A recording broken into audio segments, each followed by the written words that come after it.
নতুন ভ্যান উপহার পেল সেই অসহায় দুলাল বিশ্বাস। মাত্র ৪৮ ঘন্টা আগে ঈগল টিভিতে সংবাদ প্রকাশ করা হয়েছিল অসহায় বৃদ্ধ দুলাল বিশ্বাসের আয়ের একমাত্র অবলম্বন ভ্যানটি চুরি করে নিয়ে গেছে দুর্বৃত্তরা। সংবাদটি প্রকাশের সাথে সাথেই তা নজরে আসে এক মানবিক মানুষের। সেই মানবিক মানুষের আর্থিক সহযোগিতায় মাত্র ৪৮ ঘন্টার মধ্যেই আবারও একটি নতুন ভ্যান উপহার পেল অসহায় দুলাল বিশ্বাস।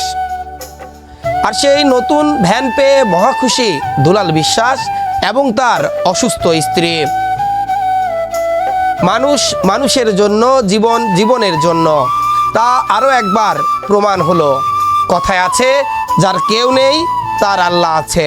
তা যেন বাস্তবে ধরা দিল অসহায় দুলাল বিশ্বাসের জীবনে।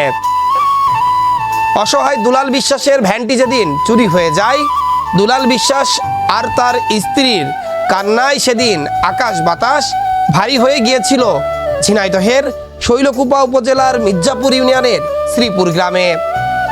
ওই দিন রাতে ঈগল টিভিতে সংবাদটি প্রচার করা হয়, আর তা নজরে আসে এক মানবিক মানুষের।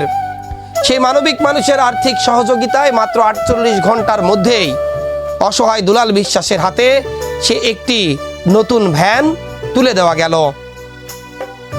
সেই মানবিক মানুষ তার নাম পরিচয় গোপন রাখতে চেয়েছে, তাই আমরাও তার নাম পরিচয় এবং ছবি সবই গোপন রাখলাম। পরে ঈগল টিভি চেয়ারম্যানের পক্ষ থেকে অসহায় দুলাল বিশ্বাসকে নিত্য প্রয়োজনীয় পণ্যদ্রব্য প্রদান করা হয়।